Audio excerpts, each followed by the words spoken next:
Hello, everyone. Welcome back to the Captain Logan Show. It is I, Captain Logan. Welcome to the last regular show of the season. Here is my wonderful chat moderator and producer, Santa Hat DJ. Hello, DJ. How you doing? DJ looks sad because I just announced that this is going to be our last regular show for the year. Oh, yeah, just sad, for a moment. But it's going to be a really fun show, and we're going to go out with a bang. Yeah, absolutely. Or at least we're going to do our level best. More major DC news tonight, so we've got a lot of interesting stuff to chat about. I know this is part, 19 of the DC discussion after Zaslav took over and now Gunn taking over DC Studios. We're stuck on this. We can't get off it. It's like when Green Ranger joined Power Rangers in Season 1 of Mighty Morphin, DJ. We can't get away from it. It's just, even if we leave it for a second, he's going to come back and lose his powers, and we got to deal with it all over again. Trying to save some candle or something. Yeah, and then fight himself, and then lose his powers again, and then arbitrarily get remade as a new Ranger, when I don't understand why Zordon couldn't have done that all along. But or ever again. Why don't you keep making Rangers? It'd be very helpful. Anyway, welcome everybody. Thanks so much for being here. DJ's being all festive. This is not officially a Christmas show or anything, but if you want to talk about anything Christmassy, feel free, certainly. I'm going to try I've even got some cider with me. Ooh, that's cool. Since it's Christmassy. It's pineapple cider. You would love it, Cap. I bet I would. Yeah. I've had some alcoholic pineapple cider before. ASMR for you here. Ooh. Man, I'm jealous. That sounds great. It's delicious. Merry Christmas, everyone. Merry Christmas to you, DJ. Now I'm wishing that I had made this just a full-on Christmas show, because it's like DJ just assumed that's what we were doing, so he's all set up for it. Like, I'm waiting for him to start breaking out bells, and I'm surprised there's not Christmas lights behind you. I should have. That would have been great. No, I love Christmas, and this is the last time I'll be on the channels for before Christmas, so just ignore me if you don't like Christmas in the comments. Now, of course, I love Christmas, too. We've already done a couple of Christmas shows this month. I'm thinking about coming back and doing some kind of cool special right before my break, or right before I leave town anyway. But I'm kind of playing everything by ear right now, so there could be a little bit more live stuff for you next week, but nothing I'm prepared to announce right now. Every time I take off, I end up just coming back and doing other content. So yeah, that would be the surprise, is if you didn't break the hiatus. Yeah, exactly. A breakless hiatus would be super shocking. You'll probably see me for something. But yeah, I wanted to take off a week early this year because my wife is taking some extra days off, and she's off all next week. And never get time with my wife like that, where she and I are both off. So from regular content, but late at night, after 10 o'clock, you might see me pop in and do some fun things and some kind of Christmas thing. Hey, tonight for Patreon, we're doing Geekflution After Dark, and we'll do that right after the show is over. So if you are a patron right now and you want to pop in, please do that. And if you're not currently a patron, you can subscribe at just the $2 tier to get access to that, patreon.com/geekvolution. And we're going to read more terrible Sonic fanfic, and we're going to talk about fun things we don't usually talk about on the channel. It's uncensored, it's goofy, it's ridiculous, and we have a really great time there.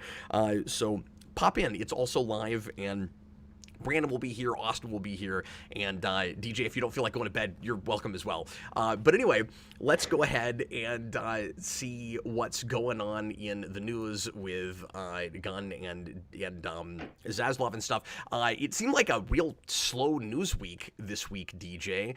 And then all of a sudden, yesterday, we start hearing about a bunch of stuff. And some folks, last week, when I talked about the possible things that were being kicked around that might happen, like it seemed like Gal Gadot Wonder Woman was probably out, and Patty Jenkins' script wasn't approved, so probably she's not making a movie. There's a lot of probablys, things we didn't know for sure. Some people were like, well, Cap, why don't you wait until we get the slate before you talk any more about this stuff? and a lot of it was crystal enough. It seemed worth mentioning and at least speculating about a little bit, especially because I knew after those developments, it's all anybody would want to talk about last week. It was looking more and more like we might get a full-on reboot, actually, and that's looking even more certain now with some of the things that we're going to talk about today. But it turns out that the actual slate of movies, while Gunn says he has it, so the thumbnail that DJ made is not clickbait. Gunn says he has a slate, and he's going to unveil that, it sounds like probably sometime after the new year. So we still, I think, need to knock out the other things that we've just learned about that before the slate actually happens, because the plot is certainly thickening, and we've confirmed now some things that seemed likely, but we didn't know for sure last time, and there's a couple surprises in this list of things as well. And DJ, I have a crazy prediction that I'm going to bring up later in the show. If you want to leave a super chat and guarantee that your question or topic is discussed tonight, you can ask us about anything you want to under the sun, about tonight's lead-in topic, or anything else within reason, especially pop culture related. Like I said, super chat in any dollar amount, and we sure appreciate everybody who has ever or will ever support the show in that way. But you can also leave a regular comment, and we'll try to do a few of those as well, and make sure to direct your questions and topics, concerns, ideas to at the at symbol, like you're writing an email, DJ Martinez, or at the welder, or at ho ho ho. DJ will answer to any of those things and more. DJ, are you ready to read more from the, it seems like, exclusive news outlet for all things James Gunn and DC? It's time for 2 more Variety articles. Well, I'm ready to hear you read it. I'm ready to listen. Well, we can mix it up. You could do the reading this time if you want to, and I can just irritatingly interrupt you every 5 seconds. I think I'm good. Does that sound like fun? Let us know in the chat. I'll do it too, DJ. I would have to pull up the article. It'd be a whole thing. It'd be a whole thing. It'd take forever. We'd never get through it. We're not even doing super chats tonight, folks. DJ's got to read.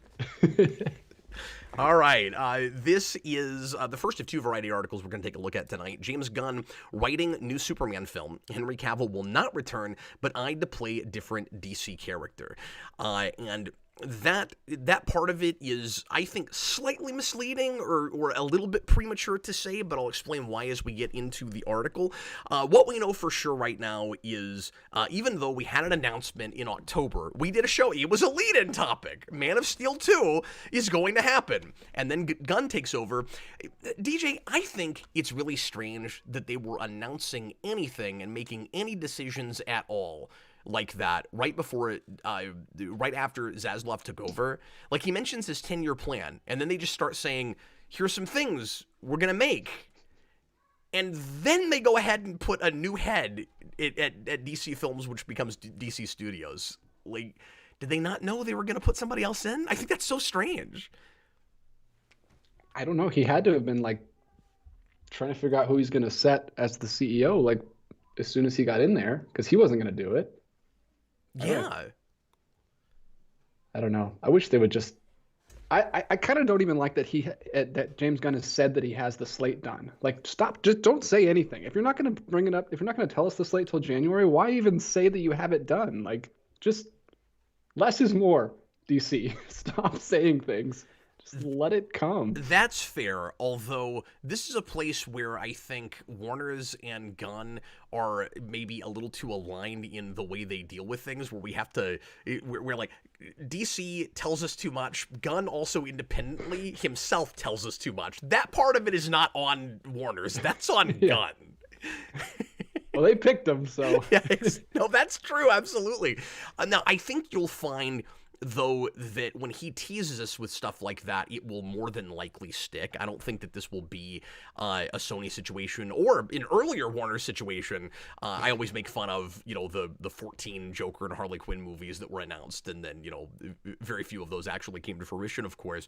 But then, Sony, like it feels like dozens of Spider-Man spin-off movies that are spinning off of nothing because there wasn't a movie in the first place with those characters that have been announced and then not happened, like Sinister Six and the Aunt May movie and Silver and Black, etc., etc. Now they have the opposite problem over at Sony, where they keep announcing things that I don't want to ever happen, but they keep happening. Yeah. Craven is happening for some reason. Yeah, that's a really good point. But they're still doing this. I mean, they announced all of those spin-offs of the Spider-Verse movie, none of which have come to fruition yet, even though we're getting a sequel. So either those things are just taking a really long time to develop, or we'll never see any of them. But I digress. There is, by the way, a Spider-Verse trailer a Spider-Verse 2 trailer, Across the Spider-Verse, that came out this week. I just watched it for the first time right before the show because I just forgot that it came out and was like, somebody will probably bring that up tonight. So if somebody mentions it and wants to talk about that, I'll briefly weigh in on that. But I know a lot of what people are probably going to want to do is just point at the like dozens of different Spider-Mans from different dimensions. I didn't pause it and look real close at any of them. I just know there's a bunch of different Spider-Mans, and I don't think you'll surprise me with, any of them. Like, they can pull from any place they want to. There's a bunch of Spider-Mans. Like, okay.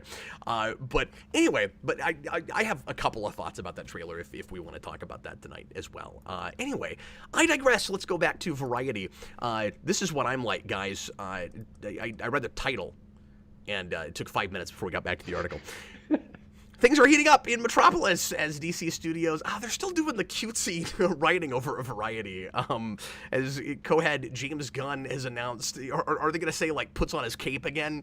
James Gunn has announced he is writing a new feature film about Superman. In step with the new project, Gunn has revealed that Henry Cavill will not return as the hero. And this was his quote: "Peter and I have a DC slate ready to go," which annoys DJ. He's like, just tell us about it if you're going to even tell us that you have it, which we couldn't be more over the moon about. We'll be able to share some exciting information about our first projects at the beginning of the new year. Among those on the slate is Superman. In the initial stages, our story will be focusing on an earlier part of Superman's life, so the character will not be played by Henry Cavill. Really interesting explanation. We'll get to that in a second. But we just had a great meeting with Henry, and we're big fans, and we talked about a number of exciting possibilities to work together in the future.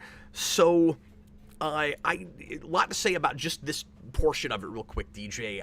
First of all, I said months ago in a show before we had any inkling that Gunn was going to actually be running things at DC with the movies, that since he was doing Peacemaker and had made a movie for them, I'd love to see what Gunn would do with something like a Superman movie.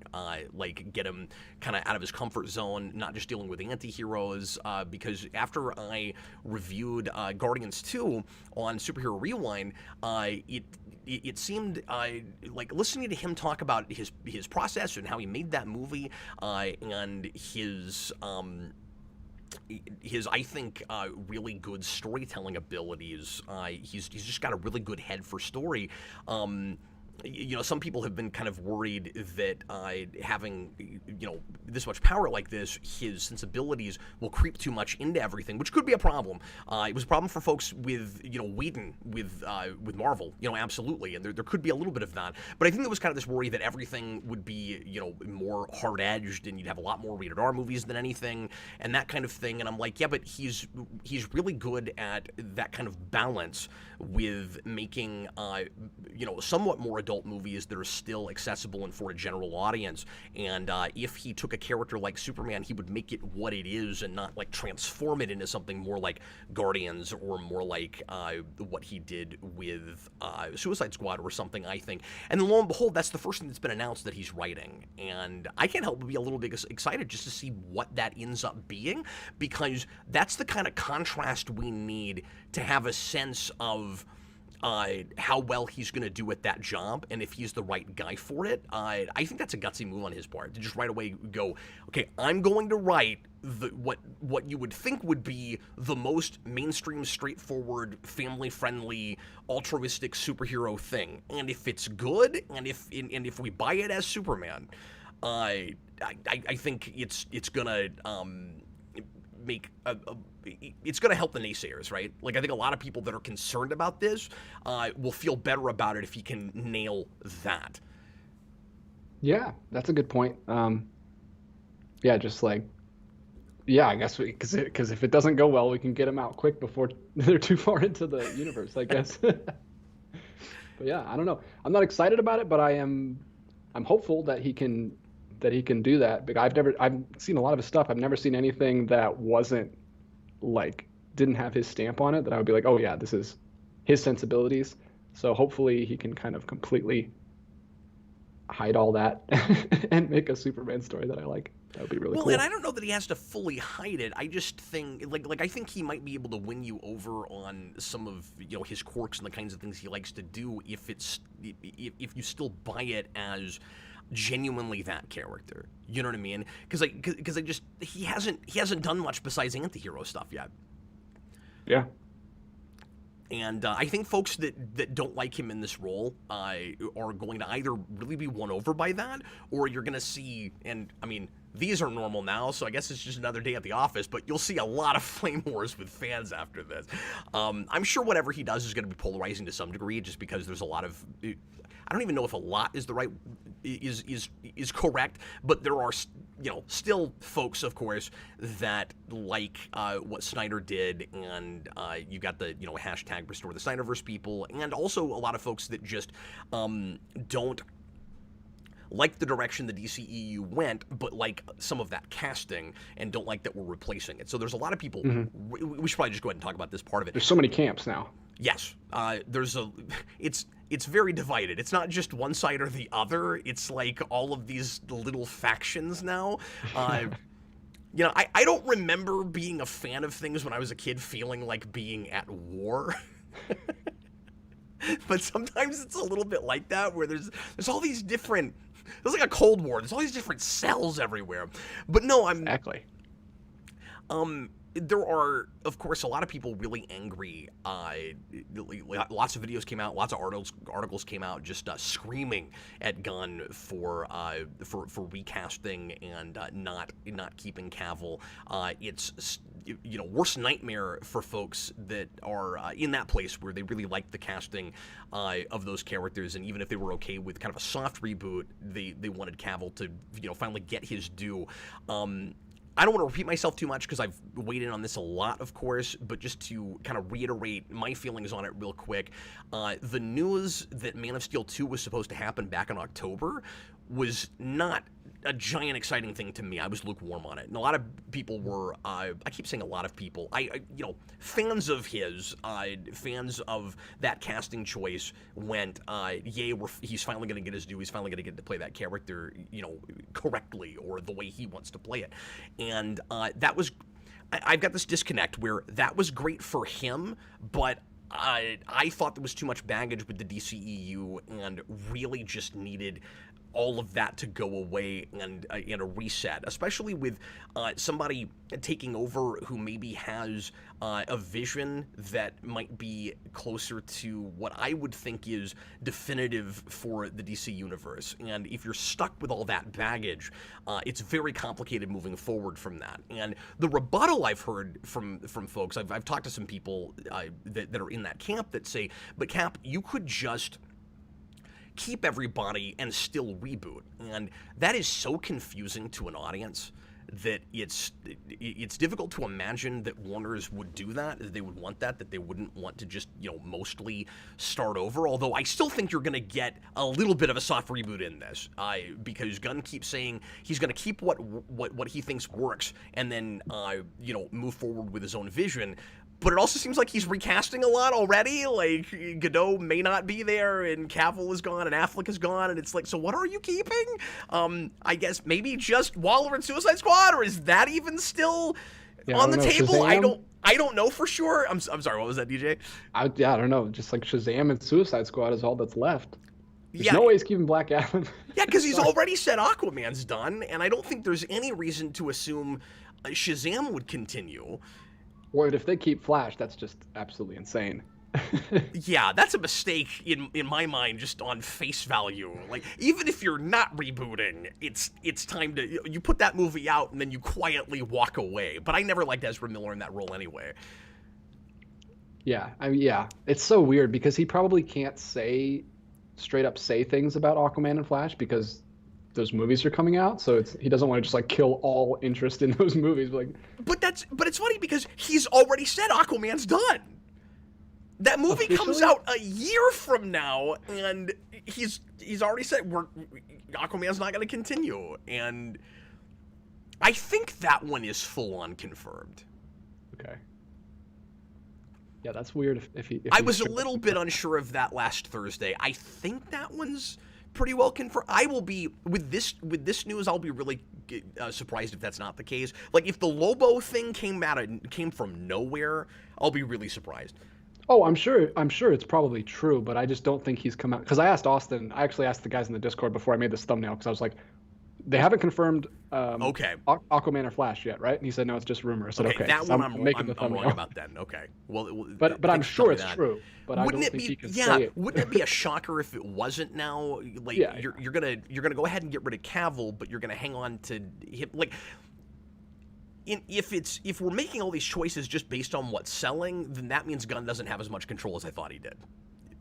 Yeah, I'm sure that he's going to be, especially now that he's also talking about maybe recasting Cavill as another role like they did with Aquaman. Yeah, which makes me think, because that would be consistent with that news, right? Which makes me think that keeping what works for him is actors he likes that are there that he doesn't have the heart to fire. Or at least that's part of it, maybe. So he might be thinking, well, the way to... and I mean, like, most of these are really talented actors, too. Like, I can see why you would want to find some way to hang on to them and keep working with them, even in different roles. And, like, the things that didn't work out with all this, not all of their fault, necessarily. So some of it might be a little bit of a diplomatic thing, and toward the fans as well. So how much of that is his trying to maybe appease the fan base a little bit? I mean, he did come on record and say, look, I know I can't make everybody happy, but there might be a little bit of trying to make as many people happy as possible. It'd be a little bit utilitarian about this, where he goes, well, what if we hung on to some of these actors and put them in different, still major roles, or at least, big recurring roles? Maybe some of the Snyder people will be at least a little bit appeased by that, where at least we're not disrespecting it, going every choice that was made was bad. We're going, well, I've got my own vision, and there's, like I keep saying, too much baggage from that continuity. If we keep barreling forward with everybody in those places, I'm handcuffed a little bit. I imagine that's the way he's looking at it. But it could be as simple also as he just... his vision for certain characters like Superman is go back earlier, and if you do that, it might be ambiguous for a minute whether or not it's even in the same continuity. It'll be interesting to see. And again, I don't think that's actually what will happen, but it's very curious, the diplomatic language that Gunn is using there, especially because we talked about last week, DJ, just how candid he tends to be. That is such a weird explanation to me. Our story will be focusing on an earlier part of Superman's life, so the character will not be played by Henry Cavill, which at first glance makes you think, oh, okay, it's in the same continuity, it's just earlier, so Cavill's too old now, and then he could come back later and play it. But then when you read just how definitive, how like final it all sounds from Cavill's tweet, that does not sound like the conversation they had when they sat down together. And I'll read that. He says, I've just had a meeting with James Gunn and Peter Safran. It's sad news, everyone. I will, after all, not be returning as Superman. That sounds very definite. It doesn't sound like next time. It sounds like I'm done. After being told by the studio to announce my return back in October, prior to their hire, and you can just read his irritation in this with the way he's been jerked around. Understand, by the way, guys, that to me, this is good news as far as from what I want from this universe. It sucks for Cavill. It's great for me, potentially. It sucks for Cavill. Oh yeah, it's the worst. I don't like the way he's been jerked around with this whole thing. In a perfect world, I would have liked to have seen a Man of Steel 2 that let him get to, show us his chops finally, full on with that character, and then put it to bed after that. The reason I wasn't excited about Man of Steel 2 was that means the franchise continues. And if it's not, and they could have won me over on it. If it was soft rebooty enough, like the Suicide Squad was, then sure, my mind could have been changed on it. But I didn't trust that. Not with the guard that was there, and with not knowing who they'd put in charge. Yeah, and would it be Man of Steel 2 or Superman versus Black Adam? Ugh. Yeah, if it was that, I would just laugh at it a lot. But anyway, I'll continue reading this. He says, after being told by the studio to announce my return back in October prior to their hire, this news isn't the easiest, but that's life. The changing of the guard is something that happens. I respect that. James and Peter have a universe to build. I wish them, which again, really suggests it's a new universe. It's not a younger version of his character. I really don't understand why exactly Gunn put it that way, unless the diplomacy of it was him saying to the people that wanted the recast or didn't want recast but reboot, like you could keep the same character, and he goes, look, or the same actor, look, I could, except I want to do a 20-something Clark Kent when he was in his early days of the Daily Planet. Henry Cavill's in his mid-40s. I think, right? It's not going to make sense to keep him around to do that. But that's also probably not the main reason either. Yeah. I took it as we're starting our Superman younger, and we're just going to keep that same one going, so we don't want to have another one. Yeah. They don't want 4 Supermans like they don't want 4 Batmans. Although we'll talk about that also. I wish them and all involved with the new universe the best of luck and the happiest of fortunes. The new universe. For those who have been by my side through the years, we can mourn for a bit, but then we must remember Superman is still around, everything he stands for still exists, and the examples he sets for us are still there. My turn to wear the cape is past, but what Superman stands for never will. It's been a fun ride with you all, onwards and upwards. And that was real heartfelt and eloquent, and I like what he wrote there a lot. DJ, I still think there's a backdoor chance that after a few years, you could see Gunn bringing him back as that character in some kind of like crisis thing or multiverse sort of thing. I could see him finding a reason to like put it all together again once they've like really solidified their universe and it feels more definitive and people are buying it and it's working well. I could see him going, okay, now it's not as much of a risk to give the Snyder folks what they want again. But like, I see why he doesn't want to do it right now. Mm-hmm. Yeah. And get a No Way Home where he comes back like Andrew Garfield. Somebody compared him. Somebody said he's the Andrew Garfield equivalent for Superman, and it's so true. Yeah. Yeah, except it's worse on his end because he's been waiting around for 9 years. Like a lot of that has been a waiting game. He hasn't actually got to play it that much. And the first time I was in a potentially okay foundation, but had, big issues and was in an unfortunate place to start. We're gonna break Zod's neck and then move forward. All right. And then the whole Justice League fiasco. And then since then, it's just been a waiting game. Yeah. And then Rock's like, hey, I'm going to threaten the whole studio if you don't put Superman in my movie. And then dragged him out of the mud and like said, hey, you're going to be Superman again. And then just kicked him right in the face again. Ah, way to go, Rock. Just another thing you've done. Let me read just a little bit more of this article real quick. The Superman news comes after a week of headlines following Warner Brothers' decision to not move forward with the new Wonder Woman movie with director Patty Jenkins, which, again, was a little bit uncertain to me. It was a little confusing because the only news we had was they passed on the treatment she gave them, not that they were definitely not making that movie. More and more, it's looking like, and that's another one of the situations like we were talking about earlier, DJ, where it would have surprised me if the news after that ultimately wasn't they're not moving forward with that project. But everybody on the internet jumped the gun. Like, oh, she's fired. Oh, Godot's never coming back. We don't actually know any of that. Yeah. It's just probably people are losing their minds. about all that stuff, and I was like, geez, can we just talk about the actual news instead of like, I don't know. I'm not a speculation guy. Some people really, really like that kind of stuff. Well, and I think it's fun to guess at the future. I can't get up in arms about things I don't know for sure. But more of it is just the principle of the thing. Like, I don't like, there's speculation, and then there's like making assumptions and then talking about them like it's full on confirmed. Yeah. That's the internet. Welcome. I don't like Welcome that. To the internet. Yeah, I hate it. But yeah, apparently she came out and the way my mind works is so not conducive to the internet. Why am I here? Why have I been here for 13 years? It doesn't make any sense. You're a rebel without a cause. That's why they love you, man. That's true. I don't have a cause. You're raging against the machine.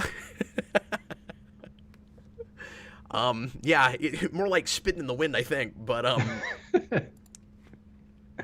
shortly after, pardon me. Let me read this. Don't call me Shirley. Director Patty Jenkins. On Tuesday, Jenkins tweeted a lengthy statement saying she was open to considering anything asked of me in regards to a potential third project, which was scrapped. Shortly after, and that's definitive, the way Variety is writing that if it's true, but Variety also, this last couple weeks, has been jumping the gun a little bit about things. Jumping the gun. Shortly after, Gunn responded with support, saying to Jenkins on Twitter, "I can attest that all of Peter and my interactions with you were only pleasant and professional." So once again, diplomacy.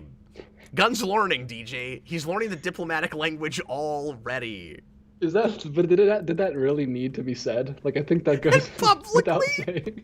I think that's so weird. It's like, hey, by the way, I didn't have problems with you. Like, what a weird tweet.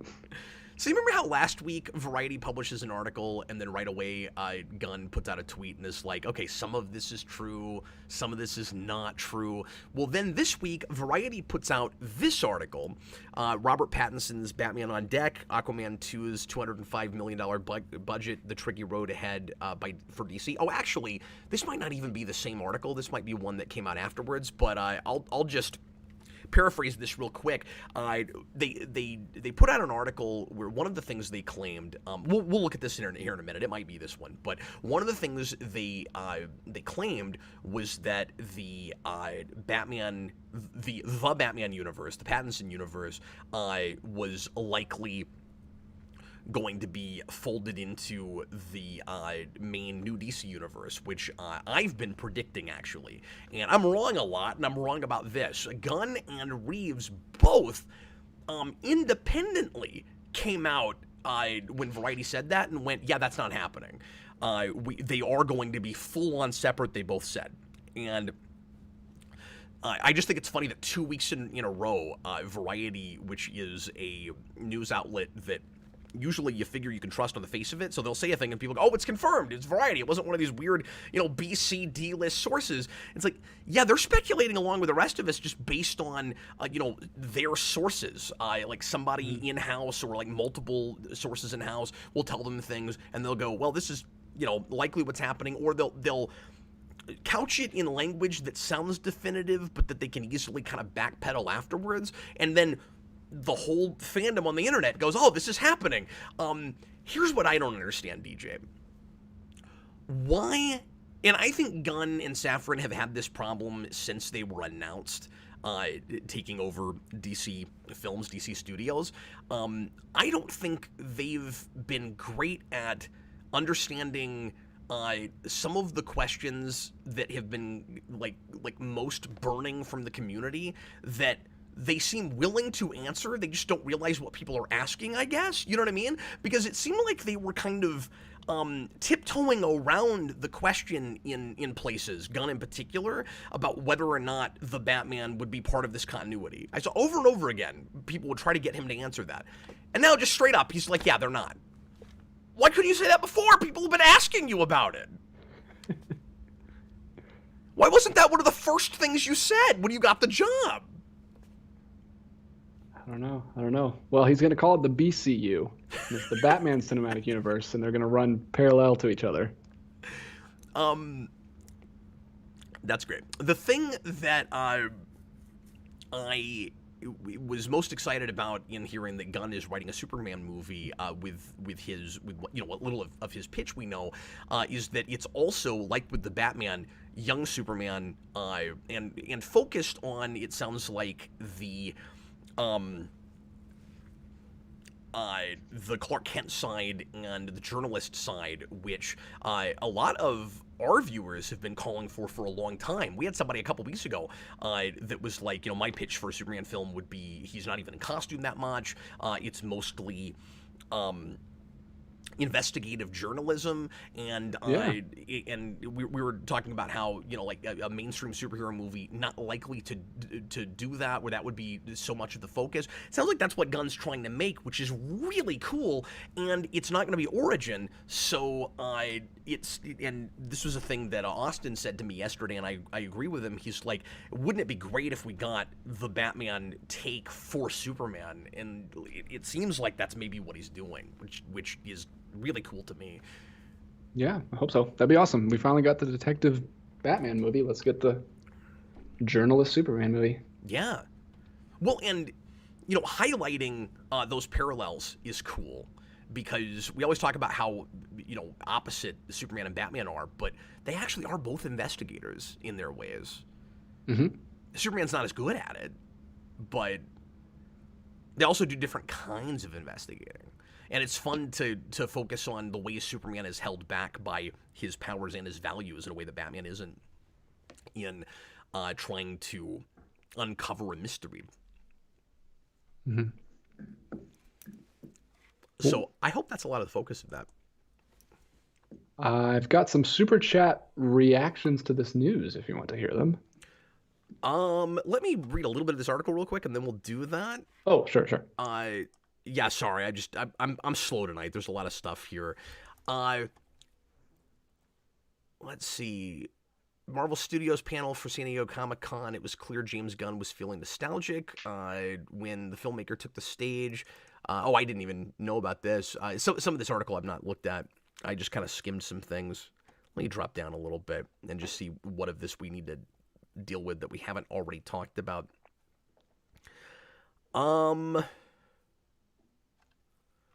Yeah, let's go ahead and go to some super chats. I don't think we really actually need to read too much of this. Okay, cool. The first one we got actually wasn't a question. It was just from our pal Ryder. He said he gave us $2 and he said $1 for Cap and $1 for DJ. That's all he said. Thanks, Ryder. Yeah, appreciate it. Then we got Super Not Billy. to throw too much inside baseball at you, but that's actually precisely how we divvy things up here. So, well, if YouTube didn't take a bunch of it, but yeah. Oh, so well, that's true. We won't get your full dollar, Ryder. It won't be quite a full dollar. Take it up with YouTube. Super Billy, $5. As upset as I am, I understand the position Gunn is in, and a clean slate continuity-wise is probably the way to go, as awkward and tumultuous as it is. Yeah. There's not an answer that, like Gunn says, would make everybody happy, certainly. And I can only respond to this with, selfishly what I want and what I'm excited for, of course. So, I'm going to be biased about this. I've been sick of this continuity for years and did not want to see even just, a soft reboot where we hang on to all the continuity, but we kind of sweep stuff under the rug. We've been trying to do that. It's just really awkward. I don't like it. And a lot of the casting just has Snyder's fingerprints on it so hard that no matter what you do, it feels like we're going to be stuck with that forever. Not Cavill so much, but certainly Momoa's Aquaman. The idea that there's a more definitive Aquaman to put on screen, and something that Momoa could do that is more off the page and definitive, like Lobo, is just perfect. It's just the right thing to do, I think. Hey, I have a prediction, and then I'll tell you my crazy prediction after a bit. I have a prediction about Superman. I think Lobo will be in that movie. I don't know that he'll be the main villain, but I think that's where they will introduce him. You guys writing down all Cap's predictions? Austin thinks Brainiac will be in that movie, so we finally have Brainiac. Given that it's, journalist Clark Kent, maybe I would think he'd want to tell a somewhat smaller story than that, or it could be the kind of thing where, it seems to start small and then he's peeling the curtain back, and then it turns out that what we're dealing with is Brainiac. Like maybe he's in the computers or something, and nobody knew about it. Like that could be really cool. What if Brainiac was in everybody's phones or something? Like there's some really cool things you could do with that. What if? Yeah, we should start. What if Granny Goodness is the villain? Let's start as small as we can. That's not as small as you could get.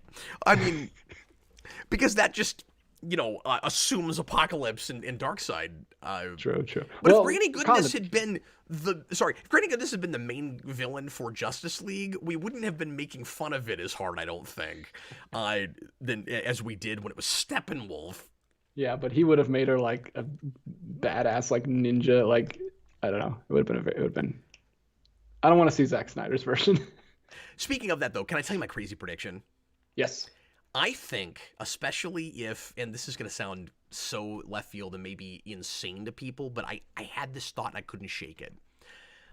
Looking at the respect, and some people will disagree with me on this since we're, recasting Cavill and not having him come back right away as Superman.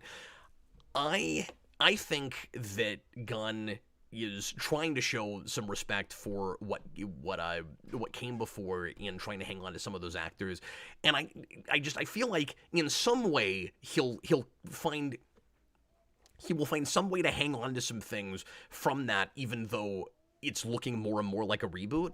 I don't know in what way, but just the way he keeps talking about it, I believe him. I think that like he's trying to somewhat have his cake and eat it too. It's going to be a full-on reboot and not at the same time somehow.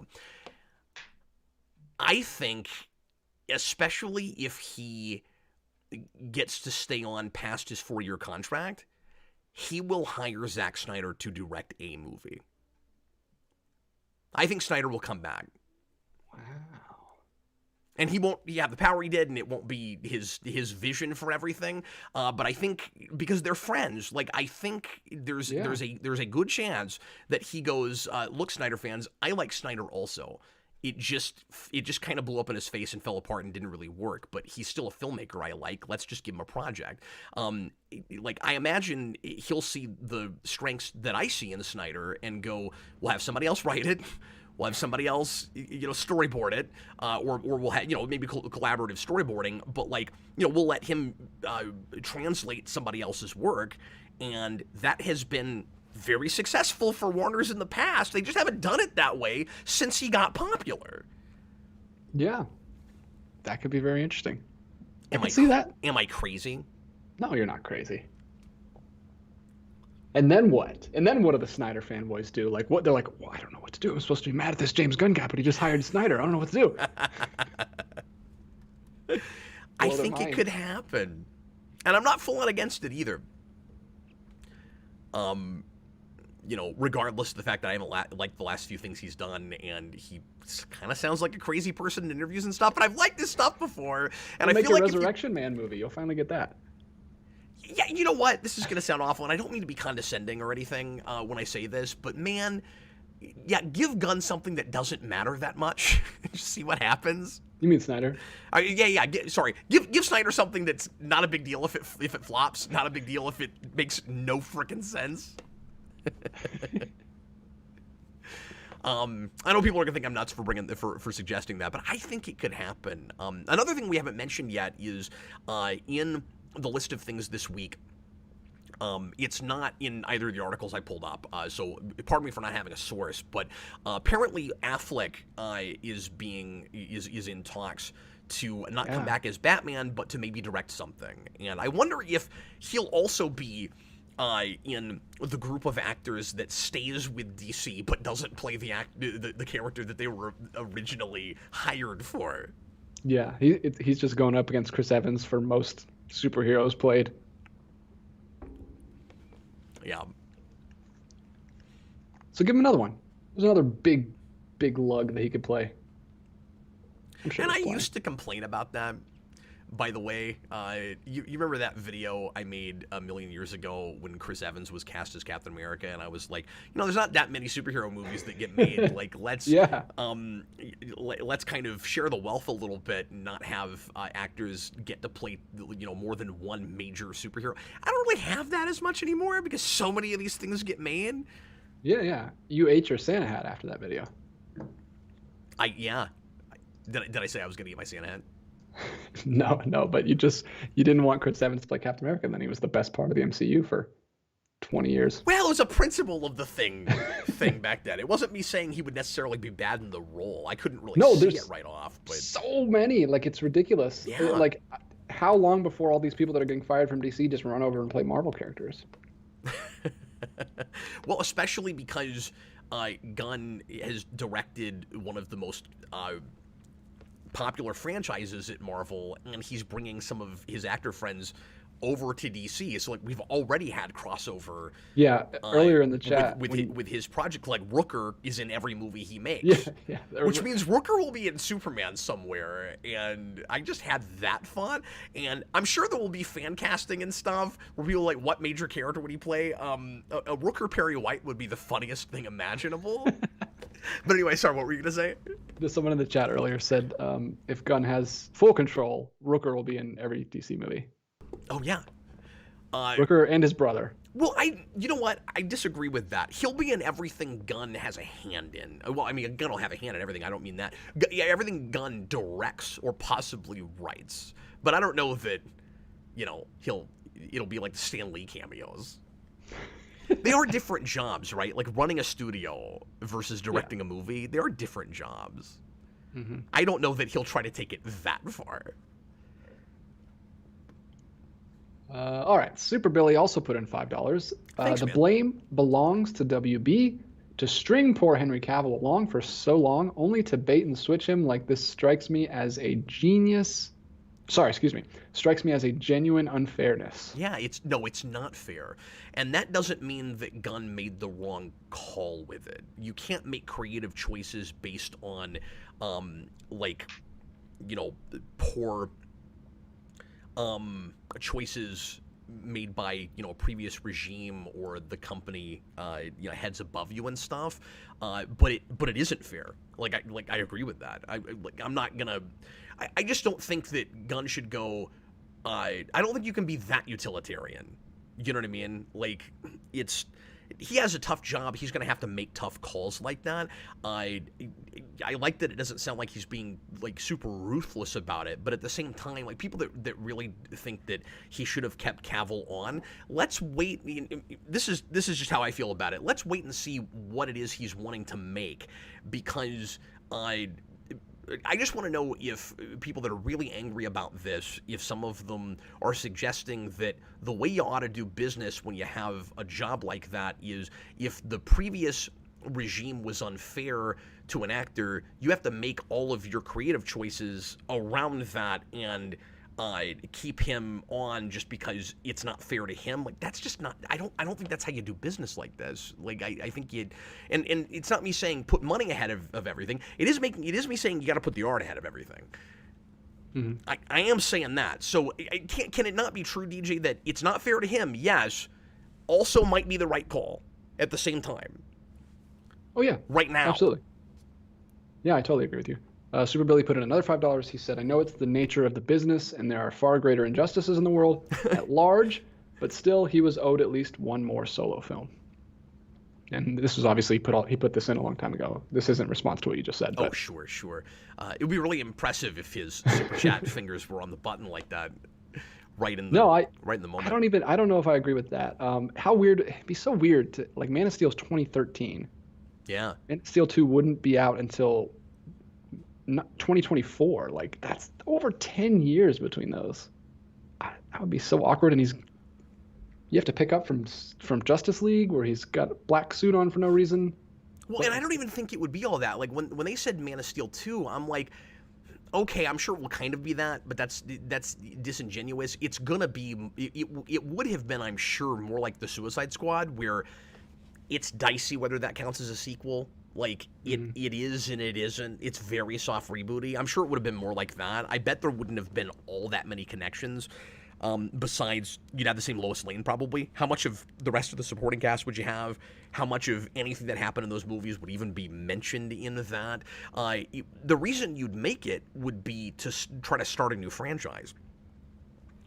So, Super Billy, when you say he's owed one more movie, like, there's a part of me that kind of feels like that too. Like, in a perfect world, it would be, it'd be great, like I said earlier, to get to see him do that.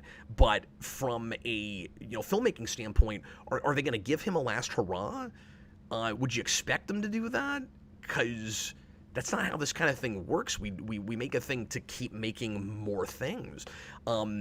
But if, like I said, if that was, and I don't mean to keep repeating myself, but if the announcement in October had been Henry Cavill's being given one more movie so that he can have a send-off because Warner's knows that his movies weren't very good, I would have been like, yes, that's wonderful. That's not what it was going to be. Yeah.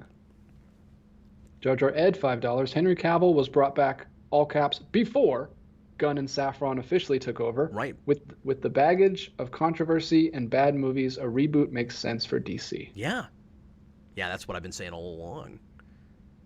And I still don't get why that announcement was made. I mean, I think one of the biggest missteps with the DC thing, and I'm saying this in hindsight, just seeing the way the whole world erupted today with this, yesterday and today with this news, is just that any announcement whatsoever about DC's movie slate was made right after Zaslav took over. They shouldn't have said anything until. Well, I really think that was all headed up by The Rock. Like, he wanted to put an end credit scene in there with Superman so he could fight Superman. Like, he was heading up all that stuff. But then they're putting a movie in development before they have their new head? Because hadn't they already lost the guy before that? That's the thing I'm fuzzy on. Did he leave? Had he walked already? I'm forgetting. It's hard to keep all this straight because there have been so many developments. Yeah. Somebody tell me if Every I'm wrong week, about that. more stuff. But yeah, it was so awkward. I haven't even seen Black Adam, but the fact that was the end credit scene is the best, yeah, terrible. and it sucks that that's probably the last time we'll see him with the costume. Walking in and saying, Black Adam. Hi, Black Adam. I'm Superman. He should have said that. And I also would have been fine if this just wouldn't actually really make any business sense. This would be awkward and probably wouldn't do very well.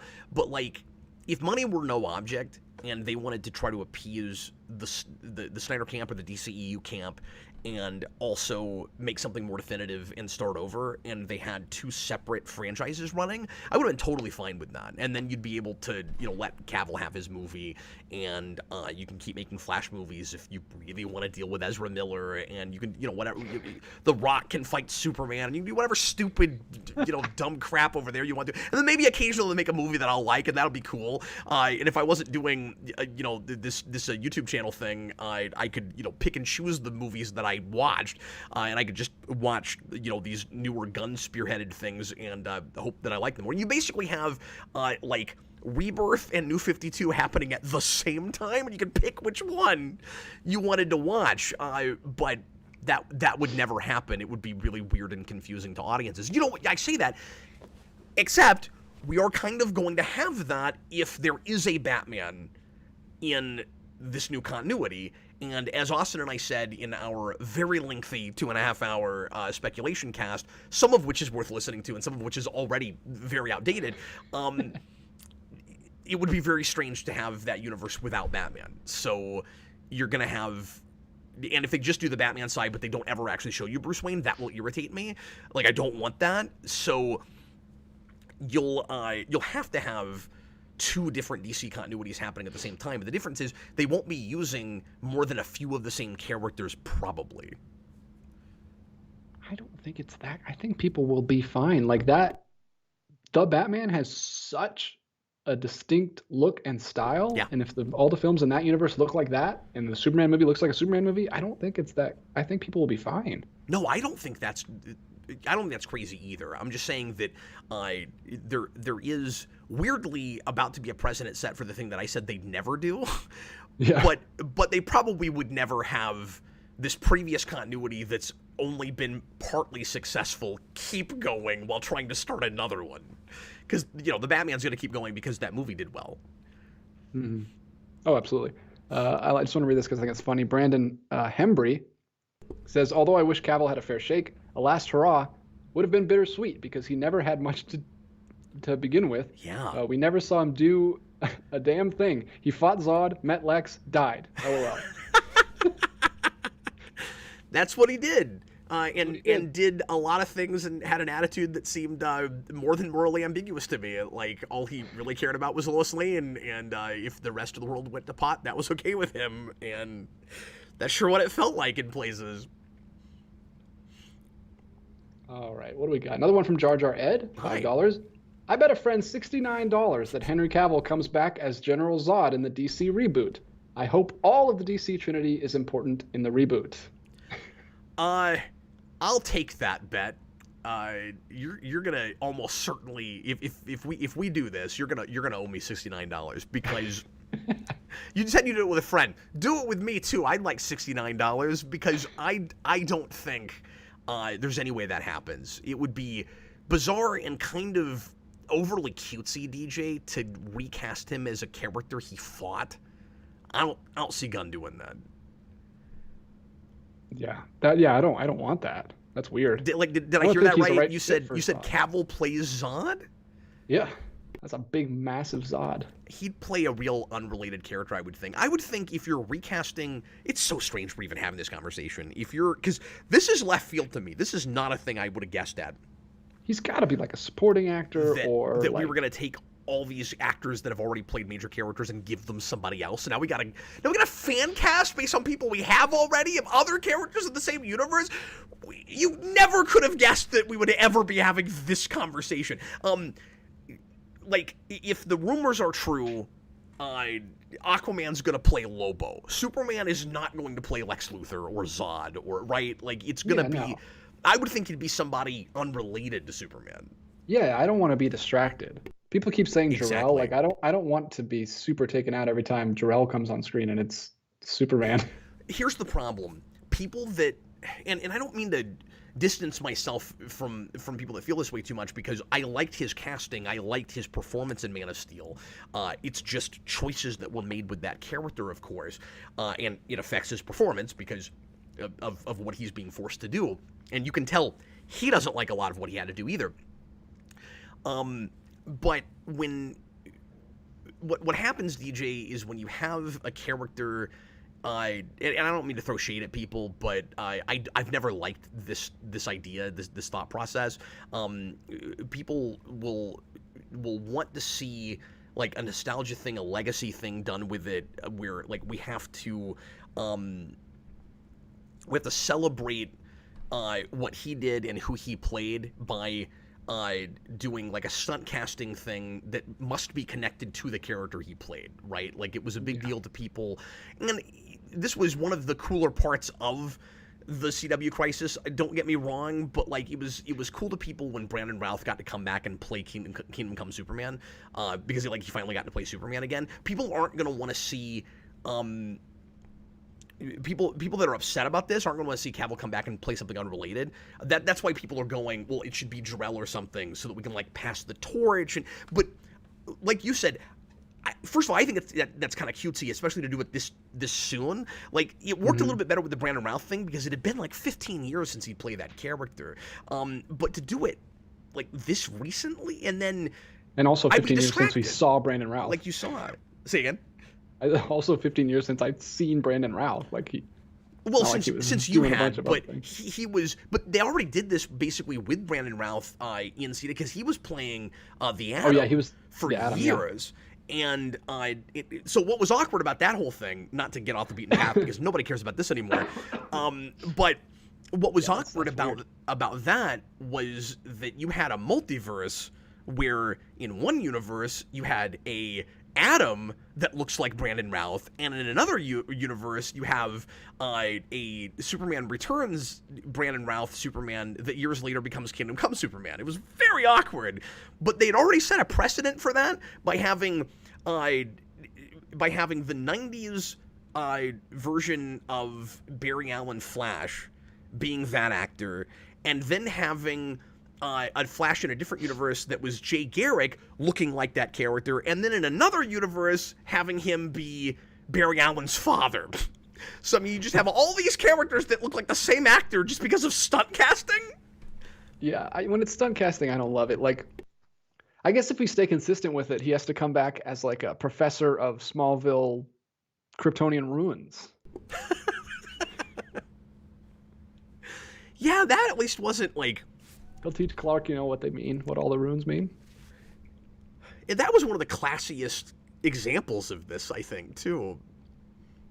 Yeah, because it doesn't matter. Like, that would have just been a random, like, guest star actor otherwise.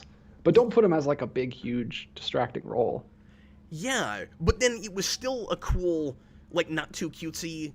I don't want to say passing the torch thing, but like you had Christopher Reeve connected to the legacy because he's Christopher Reeve, so he's the guy that tells Clark Kent that he's from Krypton. That was classy. That was a cool way to do that. And like, yeah, maybe you could do that with Cavill at some point. But the difference is that was decades after he played Superman and had gotten in an accident and couldn't do it anymore, right? Like, that's such a different situation.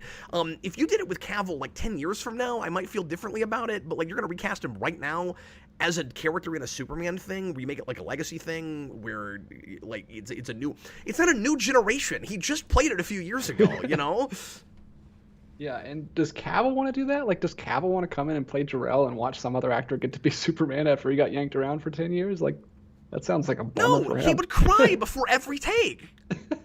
Exactly. Don't do that to him. Don't do that to Cavill. Can't do enough. That's not cool. And I don't know how to speculate about this. I don't know who I would want to see Cavill play. With the Momoa thing, it's if that's true, if it's to be believed that he's going to play Lobo, that's Gunn going, who's the perfect off the page character for him to play that nobody's going to question. Of course, that guy's like, yeah, Jason Momoa is Lobo. Easy. Of course. Who's going to disagree with that? Of course. Who's that for Cavill that's not Superman?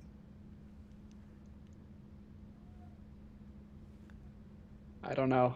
He's just generic buff white British guy. I don't have a take. Well, maybe that's the first step is you let him use his accent. Because you'd be less distracted if he didn't sound like Superman. If he sounded if he used his real accent. We'll see. We'll get back to you. Cap loves casting people, so he'll come up with one and get back to you guys. I will say this going backwards is more fun to me. I'm not very good at take a character and give me an actor, but take an actor and give me a character is more fun for me. Oh yeah. Because you're much more familiar with the DC Universe cast of characters than the world of actors at large. I wanted you to stop there. You're more familiar with the DC cast of characters than the world. The world of humans.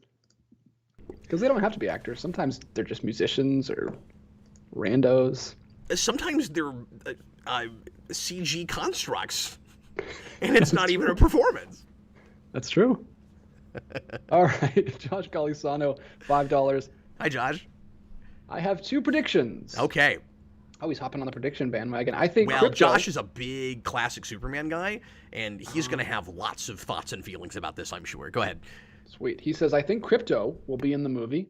Oh, I also predict, you know what? You're that's so the most right. James Gunn thing ever. Yeah, it's the most, and I'm more excited about it if that happens. Yeah, no, absolutely. And I imagine he'll look at some modern origin things, and even though it won't be a straight-up origin, like, was it For All Seasons, or what was it? I can't remember, but there's a modern Superman origin that features Krypto, and I'm sure he'll be looking at that. But anyway, I'm sorry, good. So yeah, I think Krypto will be in the movie, and I also predict that there will be strong father-son themes with Clark and Jonathan. Oh, yes, of course. Because that's where Gunn lives. And one of the things that makes him probably actually a good candidate to write that. I hope I'm right about that. I'm actually excited to see him behind the. I was going to say behind the camera, in the helm for that. We know he's writing it. We don't know if he's directing it. I think it'll be interesting if he's writing some projects that he's not directing, DJ.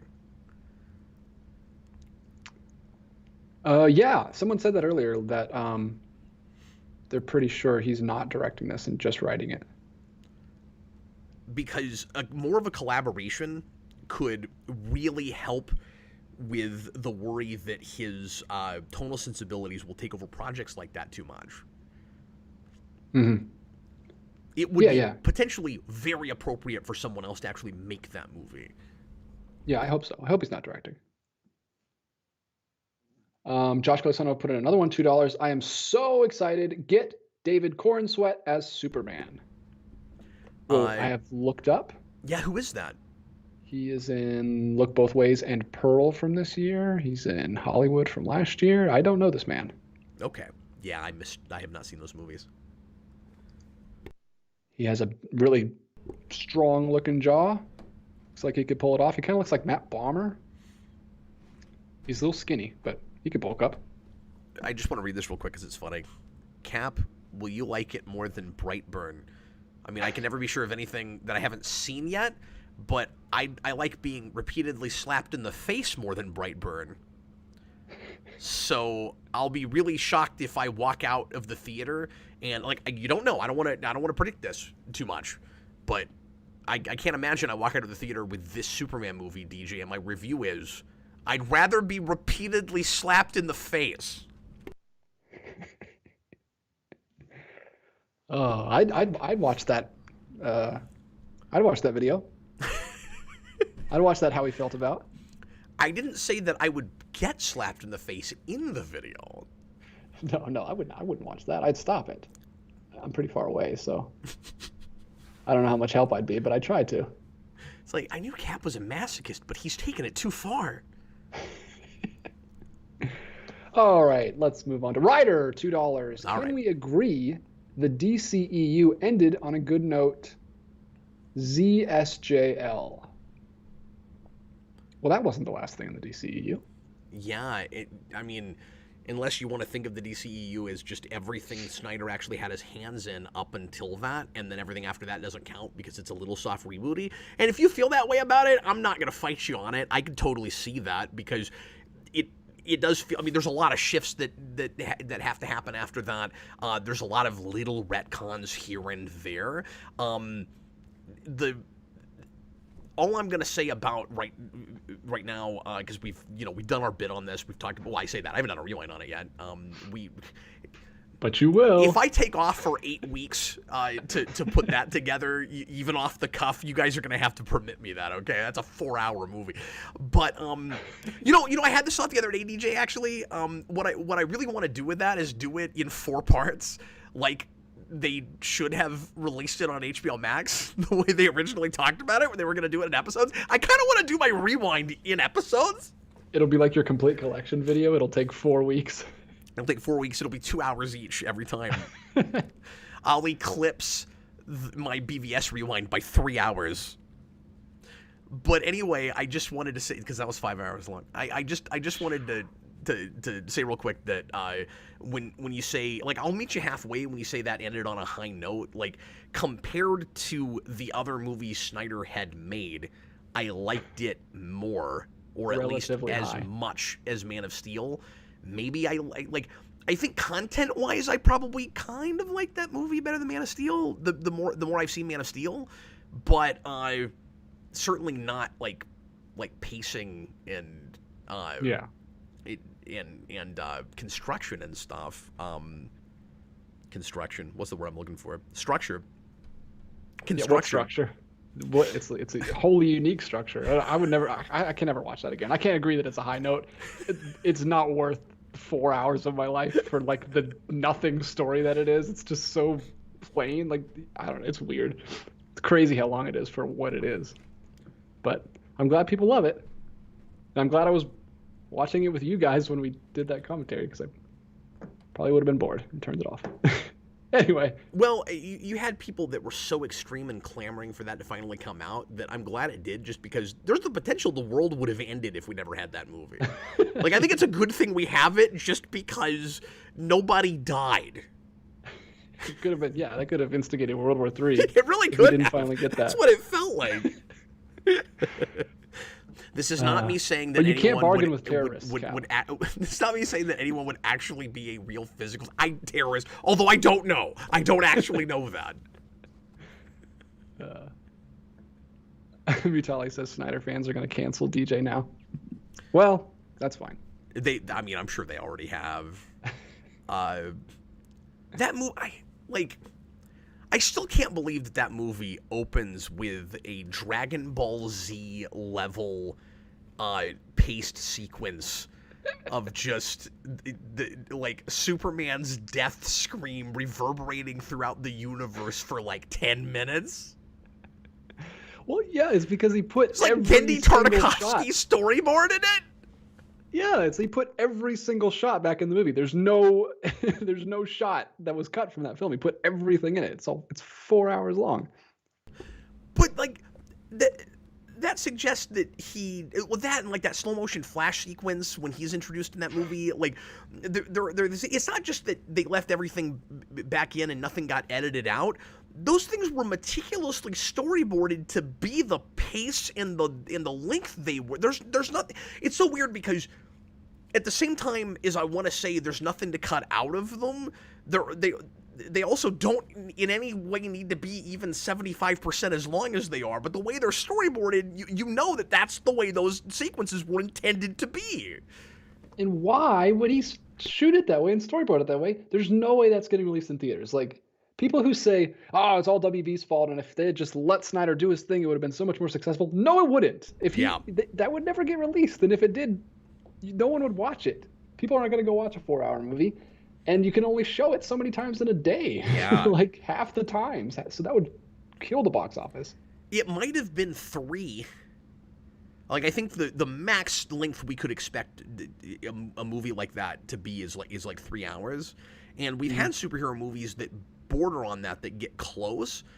Most of the time there's a track record before you get there where it's not as much of a risk because you already have the audience there that will accept that. But most of the things I'm thinking of are still don't go much beyond 2.5. Dark Knight is 230, 235, I think. Or is it even a little shorter than that? I forget. And then of course, Marvel has its big event films that now can go to toward 2.5. But that's this. But they earn that huge franchise that's gone on for a long time that people are invested in, that they'll go and sit that long, and you don't have to worry about not being able to show it too many times in a day because, to your point, DJ, because you can have it take up more theaters because people will go fill them. Yeah, I mean they have 1 billion characters now, so they've earned making those longer. But even those are still 2 hours and 30 minutes. This would have only been their 5th movie in a franchise that started with a really polarizing movie that was a 50-50 split. If anybody liked it. Yeah, it was crazy. But like I said, I'm glad it finally saw the light of day for the people that wanted to see it. I think that's cool. Yeah, no, me too. But I love that you always, because you're so right about it, and maybe I don't emphasize this enough, every time this movie comes up, you feel the need to drive home the point that that's not the movie that would have been released. It couldn't have been. No, it never would have been. And of course, they shot more stuff for it, too. Yeah, unless they, I think Ryder says, I think it was meant to be a two-part movie, DJ. Yeah, if they could have just, I don't even like that though, because is there enough material in that movie exactly, to be 2 movies? It's not even enough stuff happening for 1 movie. You're gonna stretch it to 2 movies. No, we said when we watched it, and by the way, I love that you say you don't want to go back for it. The only time you've seen it is talking over it. With you, I don't even think Dan and my wife in Austin. Brandon was there. Brandon was there. I think Austin was there. Yeah, I don't think you've even watched it like a normal person, right? No, I can't. It's too long. And when you say too long, you just mean because of the material, right? Like, there's probably a 4-hour movie out there you would watch. Well, absolutely. Yeah, I love Lord of the Rings. I love there's absolutely long movies I'm watching. I'm about to watch Fanny Alexander, which is a Ingmar Bergman television miniseries that's like a. You and I like the 3-hour cut of Watchmen. The same guy made that. Yes. And I've seen the 4-hour cut of that with the Black Friday stuff in it. But Well, it's just like, that's what I was saying. I think that's actually 3.5. I've always said 4. I think it's 3.5, but yeah. Yeah, it's long, and I love it. But like, I don't know, it was like I couldn't believe how similar it was to the theatrical cut, like story wise. But I mean, obviously it's very different. It's different. But like, it's still the same basic thing. Like there wasn't any huge subplots that were cut out of it. It was like an extended flashback scene, but like the meat of the stuff is still there. Wow, Adam March, is that true? The Seven Samurai is 3.5 hours? I don't remember it being that long. Yeah. No. Yeah. I don't want to portray this picture that I don't like long movies. I actually love long movies. More the problem is I was You're bored. saying long for what it was. Yeah. I wasn't interested. It didn't warrant that runtime. Yeah. If I'm going to sit, like, I got 2 kids and a full-time job and a wife. If I'm going to, like, devote 3 or 4 hours of my time, I want to have gotten something out of it. I want to have something to think about, something to sink my teeth into, or, like, something, I don't know, a new creed to live by or something. Or at the very least, when you walk out, you should wonder how it manipulated time the way it did. Like, you've seen those movies, right? That are real long, and you walk out, you're like, that was 3 hours long? I felt like it was an hour and a half. Like, where'd all the time go? Absolutely. It doesn't have to change your heart and mind if it does that. No. It just needs to, the movies that I'm really enjoying don't feel long. But all I could do while we were watching it, DJ, was imagine all the cuts I'd make. Where I was like, there's a 2-hour movie in this 4-hour movie. It's not that hard. And when I say that that the scenes that were clearly storyboarded to be as long as they were, like it would be hard to cut them down because the way they're storyboarded, you cut the whole scenes out because most of those scenes don't even need to be there. Like at all, any of them, like any piece of them. Yeah. Anyway. That was a tangent. I don't know where that came from. I have been threatening to make my wife watch that movie. Because we've been talking about it for, I guess a couple of years now since it came out, and she's still never watched it. And like she couldn't take BVS seriously. She's only seen BVS one time, and while we were doing a commentary, like she couldn't deal with it. And I've been thinking about showing it to trying to see if I can get her to watch it. And it's 4 hours long, so she's like, I'm not sitting through that. And so I'm like, well, we'll do it in the 4 parts that it should have been. Yeah, just break it up. To put things in perspective, I once with my brother watched all 3 extended Lord of the Rings films in one day straight through, which is 11 hours. Yeah, and I had no problem sitting through it. So, but that was a fun time with my brother. And by the way, that bores me to tears. Like those movies are good. I recognize why people like them. I can't get through that first movie without falling asleep. And I went to a party once where they did exactly that. They showed all 3. This was years ago. I went to a party where they showed all 3 of those the extended versions. I don't know how I wound up at that party. Because you wouldn't think I would go to that on purpose. Somehow I ended up at that party, and I had the same thing, man. I fell asleep on some guy's couch. Like I can't do it. That's fine, because it's not for you, and that's all I'm saying. Snyder Cut just wasn't for me. I know there's a lot of people that love it. I'm not like trying to make some definitive statements or anything. Just not for me. I'll make definitive statements. No, I'm kidding. Go ahead. Goofster, $10. Thank you. What's up? Since Gunn is making young Superman, does that imply another young Batman for the DCU, or do we go with an older Batfleck style Batman to differentiate? Let me think a minute, because I've had that thought and I haven't really come down anywhere on it yet. I could see it a couple different directions. I think, DJ, the likelihood is probably split in the middle somewhere, right? Where you don't go, well, I say that. See, this is complicated because do you want another DC universe where, because again, it looks like he wants to go definitive, and by definitive I mean as classic as possible. Something a lot closer to the DC universe that I knew from, you know, like late 80s, early 90s. That's a lot of stuff he's been drawing from, it seems like. Well, that would be not a Batman that has been doing this a lot longer than Superman. Do we really think Gunn's going to do that again, like the DCEU did? He wants to go with a younger Superman, and we know that Superman will be in his shared universe when the Pattinson Batman won't be. So will his Batman be older than his Superman? I don't know. Because I was going to say split the middle, where like you don't want to go with too much older of a Batman because you end up with the same problem that you might have had with Affleck, which is, what, and especially Keaton, what kind of legs do you have? How long is he really going to do it when you want like a long shared universe? How often do you want to have to recast? Because I still say one of the big differences with, this is a big prediction of mine, DJ, I don't know if you've heard me say this, but I mentioned this in the speculation cast, that Gunn's DC will do what Marvel is not doing, and when their actors are ready to leave or they get too old or whatever, they'll recast them instead of killing them off or writing them out. And we won't keep changing mantles. We'll actually keep our characters and just keep recasting. Because that would be the classic DC way to do that. And I think that's likely what they'll do. Yeah, that fits better with the concept of DC. They're these larger-than-life, godlike characters that can be played by multiple people. Yeah, that's what I think.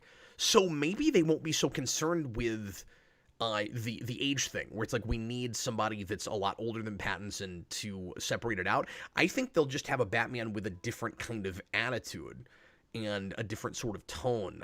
We suggested, Austin and I, that they might go with something a little bit more lighthearted than you've seen in a more serious Batman movie, not going all the way to like an Adam West sort of place, but more of a Neil Adams kind of thing. Like, could we see a gray and blue Batman that takes himself really seriously, of course, but like can come out in the daytime and seems like the kind of Batman that would run around the Justice League and all of that. Like, I think they'll separate it from Pattinson in tone, but I don't know that they'll be so concerned with age. I think he'll still probably be in his 20s. Yeah, the kind of Batman who can have an astronaut helmet and go out into space, but his ears still stick out the top of the astronaut helmet. Yeah, and can you think of anything more Gunn than that? Yeah. You got Krypto the Superdog, you're doing space ear Batman. Absolutely, yeah. The kind of Batman who can jump in his bat buggy and go through the swamp with Robin and try to find whatever the heck they were finding in that. I watched your Super Friends, or listened to your Super Friends commentaries. Oh, did you? Thanks, man. That's what I'm referencing, if no one knows what I'm talking about. I didn't actually pick up on the fact that you were referencing that, but man, that was fun. I want to do another one of those at some point. Yeah, that was fun and very listenable without watching along. Like your recent poll, I don't think I've ever watched along with a commentary you've ever done. I think I always just listen. That's not true. You've watched along with the ones you were in. Yes, only the ones I'm in. Yeah, I guess I shouldn't be too surprised by the way the poll results went with that, because I'm always laughing at people in the comments that are talking about how they're not watching along with us, but like it was only 15% of people that said they always watch with us. It was like 34 or 5% that say it depends on what it is, so that it is a larger percentage of people that watch with us, but only 15 every time. Yeah. I thought that was funny. Well, you're just so entertaining that we don't need our eyes to be entertained, just our ears. Oh, stop. No, I appreciate it. No, I'm baffled by that. Like, I don't know if I could do it. I don't know if I could listen to our commentaries too much, for very long without watching along. But maybe, again, it depends on what it is. Like, if you know the thing really well, you can kind of, you can track it. Yeah, and I'm doing other things. Like, I don't just, like, sit in a chair and close my eyes and listen to you and Austin talk about things. I'm usually doing chores or driving or something else. I am paranoid about dead air, even on those, and I try not to be like that, but it's just kind of this thing I've conditioned myself to do over years of this job, where it's like, well, if we sit there 10 or 15 seconds, people aren't hearing anything, and like I'll remind myself, well, it's a commentary, so they're supposed to be watching with us, but then in the back of my mind, I know that a lot of people aren't actually watching, which means if I'm just doing like a riff tracks type commentary, there's going to be 20, 30, 40 seconds while we're, listening to dialogue. And then you're going to get comments where people are like, you guys aren't even doing anything. Like, where's the content? So I know that. So I just keep talking. And I'll bring in co-hosts that are not as used to doing this, that are just reacting, just saying things when something comes to them. And I'm like constantly trying to, think of the next place to go. So very often I'm doing a lot of the talking, and I'll feel bad where I'm like, I'm not letting the other person jump in. But then I'm like, okay, but if I stop, then I'm at the mercy of when something happens that makes that person think of something to say. Jeez, well, this is going to completely color the commentaries from now on. I'm just going to be imagining you having a panic attack and having a crisis the whole time. Like, oh no, Cap's freaking out right now. There's silence. It's not. And now you're going to have the poll results, so it's going to be even more on your brain. I mean, I don't have a panic attack over it. I just, want to create good content. I have to constantly be mindful of the fact that we're creating a product. We're not just sitting around having a conversation.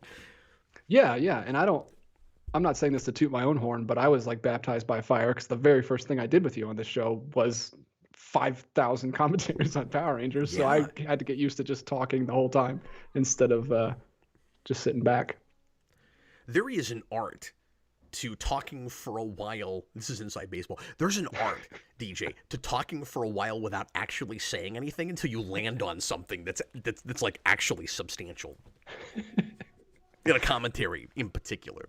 Sometimes I'll start a sentence and I don't even know where it's going. I'm just hoping I'll find it along the way. Bussim says, but Cap, you're always talking. Yeah, that's true. I learned something about myself recently, DJ. Because I get, I guess full disclosure, I guess I'm getting a little bit, what's the word I'm looking for? I'm kind of psychoanalyzing myself a little bit when I say this, but I've realized, because I get self-conscious about like talking over people and accidentally interrupting people. I know it's a problem I have, and I've worked forever to try to get better at it, and I want to think I've gotten a little bit better at it, but I know it's a problem. And you know what I've learned about myself, DJ? I am a verbal processor. And I don't say this to make an excuse about it, because I'm still trying to self-improve with this. But I don't know what it is I really think about a thing until I'm talking about it. And that's part of why I'm a writer. I'm that way with writing, too, where, like, I would sit down. Of course, I'm not writing my reviews right now, but I would sit down to write a review, and sometimes I'd have no idea what I was really going to say, even taking a lot of notes and stuff. And then I start writing, and just my opinion would show up on the page. It wasn't like I planned it. I didn't know what I was going to. I just, start writing. And so I have to talk before I even know what I think about a thing. So when I'm growing up and you hear adults say, like, think before you speak, I was nigh incapable of that. In a way. Yeah. And I think it's actually, I've looked into this a little bit. I don't know that it's a disorder or anything, but it's just, it's maybe like a learning thing. Like, some people are tactile learners and some people are auditory learners. I think it's in that category where, like, I process information by verbalizing it. Yeah. No, that makes perfect sense. I think it's very valid. And I think your videos are great because of it. And that's what, those are my favorite videos, the discussion type videos where you're talking it out, something else. I'm going to throw this super chat to you real quick, and then I have to take a quick break. But yeah, sure, no problem. George R. Ed, $5. Sorry for keeping you while I was verbally processing. No worries. I just have to run to the restroom real quick. I think Ben Affleck is going to retool his script to feature a younger Batman. They definitely talked to him about a Batman solo film. Oh, interesting. I tell you what, why don't we both take a break, and then I'll answer that. Guys, give us like 3 minutes. Is that cool, DJ? Perfect. We'll be right back.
And we're back, folks. Thanks for being patient with us. Let us take a quick break. Okay, so would you repeat the question again, just so that everybody hears it? Sure thing. Jar Jar Ed says, I think Ben Affleck is going to retool his script to feature a younger Batman. They definitely talked to him about a Batman solo film. Thanks, Jar Jar Ed. So when you say definitely, I guess he means that's what he's assuming they talked to him about, because he said he thinks. I'm pretty sure that all that was reported was that he was met with to make some kind of a movie. Okay, two things with that. First of all, his script was already retooled to be the Batman, and I don't know how much of what he originally put in his script even made that movie. Maybe very little, maybe hardly any of it. But yeah, I don't know. Wasn't Deathstroke in his movie? Oh, that's true, yeah. I think his was a later Batman. Maybe all they took was the title. I thought his movie, and I might be remembering this incorrectly because it's been years now, but DJ, when he says retooling it with a younger Batman, how much younger could you go? Because I don't think it was an older Batman. I thought it was supposed to be like a flashback movie where he'd be playing it, but it was still supposed to be like earlier in his career somewhere. But maybe not that much earlier, since it would still be, a 50-something-year-old man playing it. I guess I don't know how much further back they were going. But I would be shocked. I'm sorry, go ahead. No, go ahead. I would be shocked, actually, if it was a solo Batman project, because...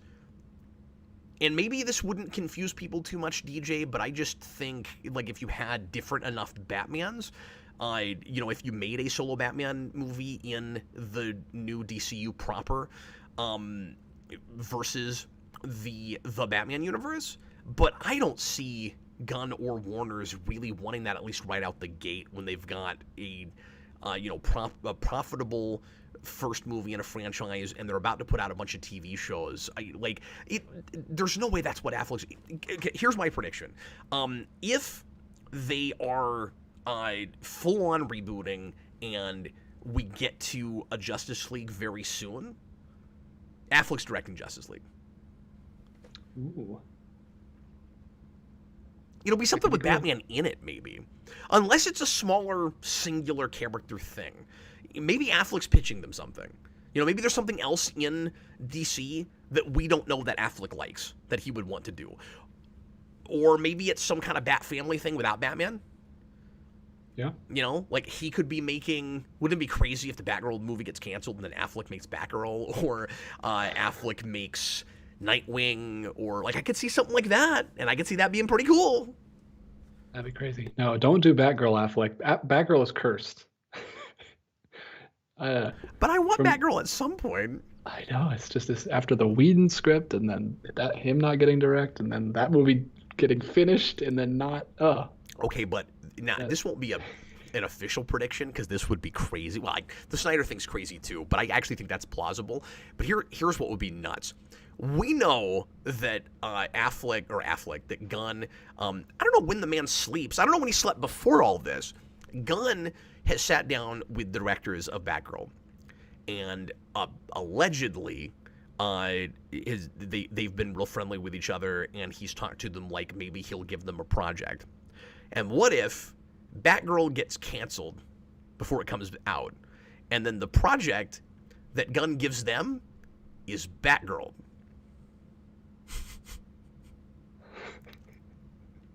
That'd be pretty good. Wouldn't that be crazy? It'd be crazy to start the DCU with Batgirl, but yeah. Well, I'm not saying that it would be the first thing they put out. I see. It would be in the BCU.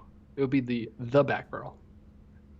Yeah, no, it wouldn't. It would still be in... I mean, what do you mean? Because I'm going to assume that we've already got... that in his new DCU, you've got a pre-established Batman that we just haven't seen yet. Where it'll be like Superman, where we're not doing an origin.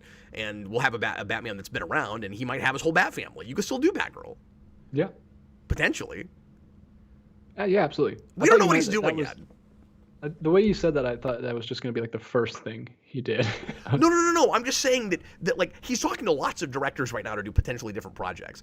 And Yeah. what if on his slate that we're gonna get in January, one of those movies is Batgirl, directed by the directors that made Batgirl?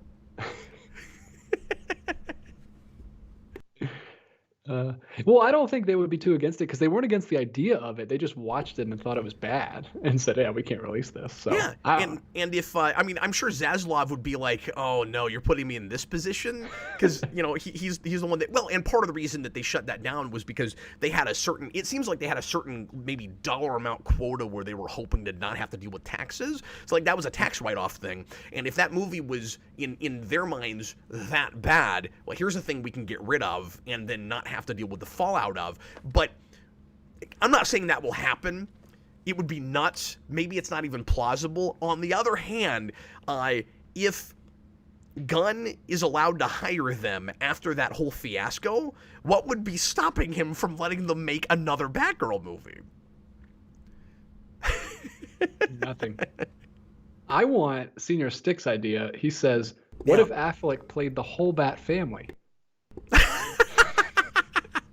I want that. I want an Eddie Murphy style Batman movie.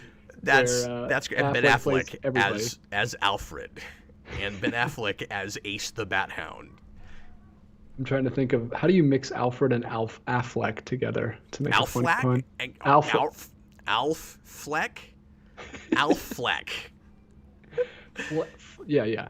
Somebody earlier said Affleck is definitely out. I don't think we'll see Affleck act again anytime soon in the DCEU, although it's possible that he'll follow suit if a lot of these actors are being recast, if it's not something that he is like stuck having to do a bunch of huge projects for. Like that might be an incentive for him to come back is, well, you're not contracted for this huge role where you're the star where you have to make all these movies. You're just a recurring character that shows up every now and again, like whatever it is that he does. Or he might play a minor part in his own movie if he's directing. I really think we'll see him direct the movie though, because he wanted to in the first place. I think he and Gunn will get along fine. It's obviously not going to be the same house that built the universe that made him so despondent and that was so difficult for him to work with. DJ, it might be kind of like a Favreau situation where, yeah, Brandon's here, my dogs are barking. It might be like a Favreau situation where he directs a movie and puts himself in it, but in a minor role, like he did with Iron Man. Yeah, he's the driver. He's just Alfred. He's just giant, huge Alfred. We just have a big buff Alfred in this That'd be so good. 6'3" Hey, Alfred. that's been a big trend the last decade. We love doing like younger, buff. Used to be a covert spy Alfred. Alfred with a shotgun is really popular now. Apparently, Alfred with full frontal nudity is really popular right now. Oh. Well, whatever floats your boat. What is next? I mean, that's what not Pennywise. What Pennyworth, whatever that shows. The origin of Batman's butt. Pennywise, the origin of Batman's evil clown. Well, he already has one of those. Batman was Pennywise. Oh, it's other evil clown. I just set you up for that, right? I served it, and then you just spiked it back. Speechless. That was. Where are we? That was amazing. Okay. How many more super chats do we have left? Just 3 at the moment. Okay, let's go and finish those up, and then I guess we started a little bit late tonight. But if we don't see any, last call for super chats right now, because Brandon's here, I'm gonna have to do After Dark in a bit. But I don't want to shaft folks either, since we haven't been going for a full 2 hours yet. So give me the super chats and let's try to tackle at least one pre-written. All right. Is there anything tonight that's not about this topic? It's been new DCEU for an hour and 40 minutes, hasn't it? I know. This is our send-off, guys. This is our last show for the year, and it's all been. I was really concerned that people were going to be just sick of talking about this, and it's been the whole night. We've had a pretty good crowd tonight. Yeah, thanks, guys. We appreciate any questions. Jar Jar Ed said the Pennyworth TV show has mutated into a V for Vendetta prequel, so anything's possible. I'll probably at some point actually watch that just because it sounds insane. Or maybe, I don't know, maybe I'll watch a little bit more of it and see where it goes. It's the Gotham producers, and I hated that show eventually, so yeah. Yeah. Brandon Hembry that last season was so hard to watch I didn't even review it. Like, I binged it to review it. I sat down to record that and went, I can't do it. I can't do this. I don't want to talk about this. Like, I was about to broadcast. I didn't even announce it because I was still like, yeah, I don't know. Okay, you know what? Whatever. No, I'm gonna send out a message, and I'm gonna give everybody 20 minutes. And if anybody shows up live, it's fine. It'll be there. People can watch it later. And I was setting it up, and I was like, you know what? I can't do it. I can't deal with the travesty that was No Man's Land. Would have been so much better if you had started the live stream and like just got up and walked away. Introduction, and then just said, you know what, guys, like, I can't do this. And there's like a video of you, just like a 5-minute video of you starting to review the last season of Gotham and stopping. I do a whole introduction and I'm like, let's get into it, and then I go, you know what? I'm sorry, guys. I don't mean to waste your time, but I don't want to waste any more of your time. So you just say it was bad, and then you just turn the video off. That's it. That's it for me today, folks. Not feeling it. That's a great April Fool's Day video that you should put in the back of your pocket. Like something like really, really, like just do that with the Snyder Cut. Something people really want to review, and then just do that. That'll go over great. People would love that. The problem with that as an April Fool's Day video is unless you, and now we're all live, so people would like see it coming. Unless you made a pre-recorded thing that had like an hour and a half of black at the end, everybody would know what you were doing. It's like, well, this video's only 5 minutes long. That's true. You have to put some kind of image. Just leave it on the live stream for an hour, and then come downstairs and turn it off. Yeah. Adam Art says, yet he did 50 minutes on the Garfield Christmas special. Yeah, well, it didn't hurt my feelings. It wasn't hard to talk about. It's ridiculous we talked that long about that, but I didn't think we'd have anything to say. And I had Jason's. We had a third person. Well, and you had Garfield incarnate with you doing the review. So we did. Really I had an epiphany where I realized that Austin just is Garfield. And at first he had this look on his face, and he's like, what are you talking about? And then we were laughing about it for a little bit, where it was like, yeah, maybe that's an exaggeration. And then he starts talking about gags from Garfield that resonate with him, and he just like gives up, throws his hands in the air, and goes, you know what? Now I see what you're talking about. Yeah, it's ridiculous that he didn't see that right away, because it's spot on. Maybe you're on to something. No, he should, forevermore, that should be his Halloween costume on a yearly basis. He's just Garfield now.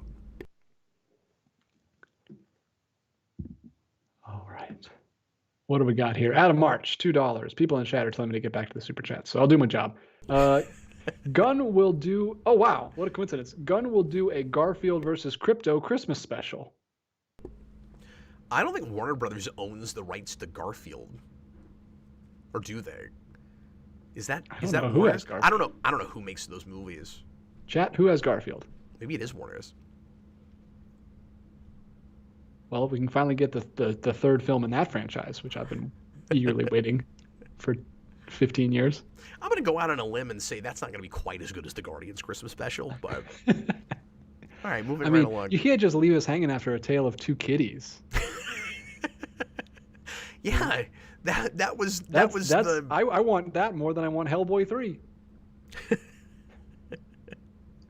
What Dickens novel can we make for the third Guardian, or for the third Garfield film? Garfield Guardians. There's some kind of pun in there too. I'm just going to point out potential puns. That's my new role. I'm not going to make the puns. I'm just going to point them out. I mean, no, that was the Empire Strikes Back of Garfield. You can't stop there. That really old movie, Garfield: Tale of Two Cities, from 2004. All right, where are we going here? Yeah, except that scene would be like, hey, do you remember that really old movie, Garfield: Tale of Two Cities? Tony Stark's like, no, I don't. No, wasn't Bill Murray in that? Remember when it opens? William Like, it's Burley? the best of lasagna. It was. I've never seen that. I have no idea how that movie opens. I think he's in like London or France. I don't know, he's overseas. Oh Uh, yeah, I remember that from the trailers and the. Now that you say that, in the box art. Anyway, I was only exposed to crappy kids movies when I was a kid. It's amazing I made it out okay. yeah. God, how are you alive? How are we associating? John Ty, $5. Excuse me, I accidentally skipped one while we were talking. Jar Jar Ed, $5. Excuse me. For the record, Yeah. Zack Snyder's Justice League was planned as part 1 of 2. Part 2 was going to be the sequel where they adapt Final Crisis for some reason. For some reason. Yeah, that's it's all coming back to me. Yeah, the commenter earlier that suggested that movie was supposed to be broken up into 2 movies. Yeah, I was pretty sure that wasn't the case. Yeah, that doesn't make any sense. You make your part 1 4 hours? Yeah. No, there's no way if that had been, like we talked about earlier, there's no way if that movie had been released in the theater, it would have been that long. There would have been stuff cut out of it. Yeah. And it wouldn't have had the goofy, tacked on future Joker thing. Well, yeah, we would at least that they shot for that.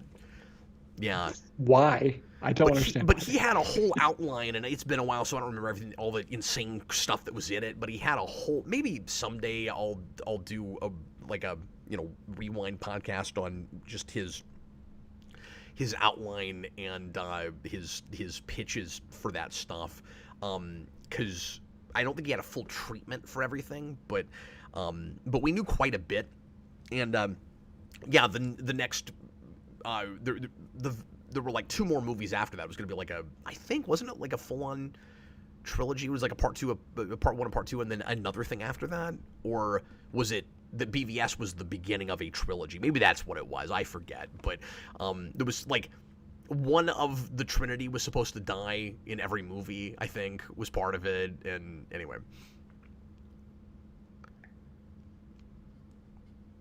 All right, John Ty, $5. With the lack of quality control the MCU seems to have as of something late. About Batman and Wonder Woman getting together and Batman getting her pregnant or something. Am I remembering that right? I forget. It's been too long. Anyway, pardon me. Sorry. Go ahead. I'm going back to the recesses in my mind trying to remember all of this. This is what this job does to you. Yeah. It's all in there. It somewhere. makes you insane. John Ty, $5. With the lack of quality control the MCU seems to have as of late, was Martin Scorsese right about Marvel movies just being roller coaster rides? Oh, John Ty, getting us talking about this debate. No, that doesn't make him right about that. It means that that's the. Well, I was going to say it means that that's the crowd that, more of that is being aimed at. That it's kind of, hinging on, quantity over quality and on just the right of it, I guess. But that's not even true with the Disney Plus stuff. It's really just. I don't know, the part of Scorsese's quote that rings true if he were to say it at the end of Phase 4 would just be that it's not about telling story, it's about, getting out enough stuff to get people to constantly stay invested and get their money, like, is all it is, where you have to have something MCU on all the time. But I don't think, like, whether you agree with that or not, I don't think MCU, if you believe that it's lost its way some and it's been too much quantity over quality and they put out a lot of stuff that's been kind of mediocre to not good, and that's why a lot of people, or some of us have kind of lost interest in seeing all of it. I don't know where exactly I was going with that sentence, DJ, but yeah, I don't think it justifies that quote, but it is a problem. Yeah, I don't think the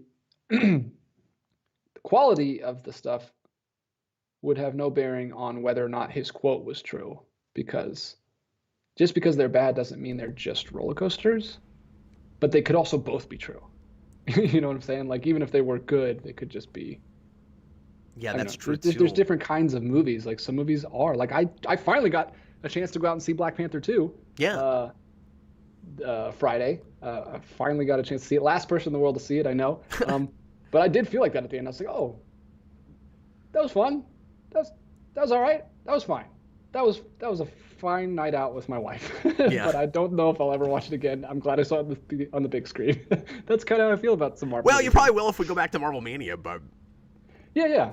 Also, I need someone like James Gunn.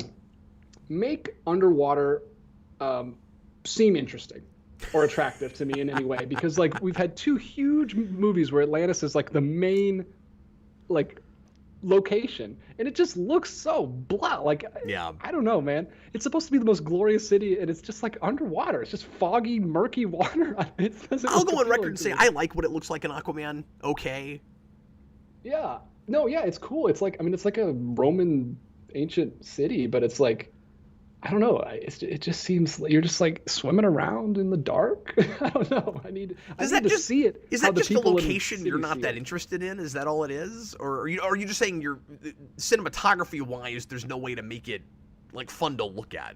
Is that what you're saying? Something about It's too murky because there's underwater water is in the just- way?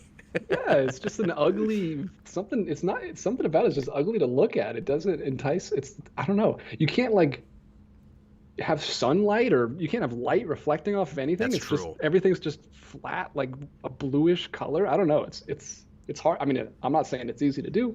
It's water. You can't really do much. You already have to lighten it up because in real life you wouldn't be able to see anything down there. It would just be dark. You almost just have to have like a first person POV thing where you're looking at it with a different color palette from Yeah, the I need to see it how from the they see eyes of a person that lives there and has better eyesight than you have.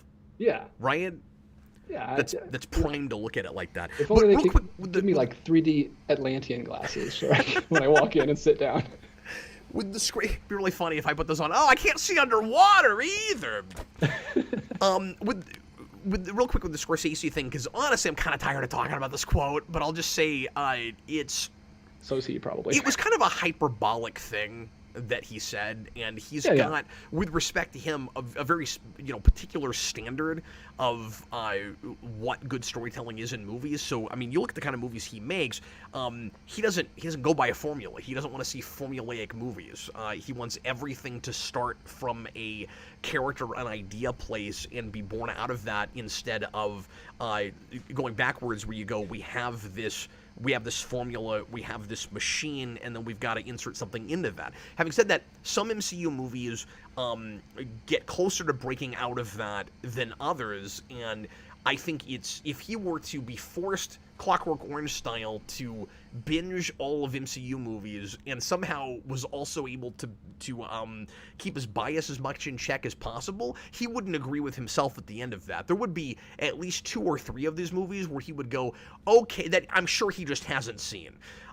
Where he would probably go, okay, this transcends the ride thing I'm talking about a little bit, where like he finds at least a morsel of an idea or character bit or something and goes, oh wow, that is actually interesting. There's something going on here, but still at the end of the day, it's too much of a roller coaster ride, and that would be a Winter Soldier or a Civil War or something like that, maybe. But anyway. But I certainly don't think that the fact that that Phase 4 has been a lot more quantity than quality, really has any bearing on that whole thing. Yeah. Robert Wild, $2. And I also haven't hated everything in Phase 4 either, by the way. I think Doctor Strange 2 is wonderful. I'm not like Austin. It's not like my new favorite MCU movie or anything, or like way up there, but I like it quite a bit. I think it's really good. But yeah. Oh, ever the contrarian, that Austin. No, that's predictable for Austin. He's a giant Evil Dead fan. Well, the Christmas special is his favorite thing in Phase 4. Yeah, I'm not gonna I'm not gonna put that above Doctor Strange 2, and I'm not the Sam Raimi fan he is. So yeah. Okay, let's try to wrap up if we can. Where are we at with super chats? Are we done with those? We just got two more, Okay. and one is a joke. All right, let's do this Robert real quick. Wild, $2. Cap reviews Gotham season 5 confirmed. I didn't say that. But if I do that, you have to permit me the option to get as far as I feel like and then just throw my hands in the air and walk away. So that's a 15-minute review where I go, you know what? No, it sucks. Just stop it. And I leave. If you want that, if I put out a poll that says who wants Gotham Season 5, you got to stick around and unsubscribe when that movie is 5 minutes long, or when that review is 5 minutes long. Nah, you do what you want to do. That's another installment of Waste Your Time Volution. Well, which is so funny when you say that, because, like, if I don't do that, it's going to be 2 hours long, and which of these things wastes more of your time? That's true. We're wasting less of your time. Last one we got is from Super Billy, $5. My pitch for a Superman film is a Spike Jonze-style romantic coming-of-age drama. Title, My Week with Superman. Clark and Lois are dual protagonists. Yeah, that'd be fine. And I think there will probably be some of that kind of thing baked into what Gunn's talking about. Yeah. Here's hoping. Robert Wild put in another $2 super chat and says Gotham should be the next 24-hour live stream. Oh, I couldn't do it. I couldn't. You would literally die on camera. We'd have your death recorded on the internet for, That's true. for everyone to see. That's true. Retroactively, you'd have to go in and change the name of that stream to The Death of Captain Logan. It's not Catfall. Catfall's not coming back. He actually died, guys. Get the most views I ever got posthumously. I don't even get to see that happen. Yeah, would you be the first streamer to die on camera? That's a morbid thought. No, that has happened. Although, oh gosh, I think more of them than I mean, this is morbid. Now that you've taken us here. No, there have been suicides on camera. But besides that, I don't know. I mean, I'm sure there's because there's people that spend all their time live streaming, right? I'm sure there's been people that have had heart attacks and something like that has horribly happened. Now we're into After Dark territory. We should just take this into After Dark. Yeah. I'll just jump out. Brandon jumps in, and we just switch over. Anyway, okay. Well, we should go ahead and wrap up. Do you see any really good pre-writtens real quick that we could knock out one? I only had a couple pre-writtens at the beginning. Oh, okay, cool. Well, I don't feel as bad for, I don't want to shaft anything, but no, people weren't putting them in. People were just kind of discussing the topic since it was a topic night. So yeah. Okay, cool. Well, thanks, guys. Really appreciate you. We're going to head off and come back in about 15 minutes for After Dark. So if you want to hang out with us some more for some loosey-goosey conversation and some really bad fan fiction, pop in on Patreon. Just the $2 here gets you access to that. Patreon.com/geekvolution. And look for an email after you subscribe to that that I'll be putting out here in a couple of minutes. That will give you a link to watch live and interact with us, and we'll have a grand old time, I'm sure. And tomorrow night, Austin and I are finally going to tackle the second Pirates of the Caribbean movie. We're doing a watch party for that at 10 o'clock. And then that is the end of regular content for this year, but I'm going to try to come back for at least a couple of fun impromptu streams next week. Maybe something kind of Christmassy. I want to do at least one probably game stream for Power Rangers Heroes of the Grid, because I haven't gotten to do that much lately, and I'm going to take next week off, so I might do a Christmas one for that, because there's some Christmas stuff in that game. So that might be fun, and maybe an impromptu commentary or comic review, or just a regular Q&A thing, kind of a sudden Captain Logan show. Oh no, it's the Captain Logan show. I might do something like that, see if DJ's around, and do one more, but I don't know that for sure yet, so I'm playing everything by ear, because I'm mostly taking it, and if that happens, it'll be late at night, but taking most of the week off to hang out with my family and to get ready for Christmas, because I'm behind on that, and just finally put up my Christmas tree today. Well, Merry Christmas, you filthy animal. I need to water mine. I don't know the last time we watered ours. You filthy animal! All right. Well, anyway, Brandon's waiting for me. He's bored and about to cry, so I better go. But thanks, everybody, for being here. Really appreciate you. And we'll see you again real soon. And some of you guys in just a few minutes. I was Captain Logan. This was DJ Martinez. Merry Christmas, Happy New Year, Happy everything else. Holidays abound. And DJ, thank you for a wonderful year once again on the Captain Logan Show. And thanks for doing these twice a week for as long as we've been doing them. It's been a lot of fun and crazy that somehow we've been able to make that remotely viable. 2. Bang for your buck, guys. I mean, that's 2022 in the books for the Captain Logan Show. That's right. You know, unless we come back and do one more. But this is officially the last one. That's an epilogue. Yeah, exactly. It won't be in the number sequence. We'll see you later, folks. Thanks for being here. Once again, I was Captain Logan. This was DJ Martinez.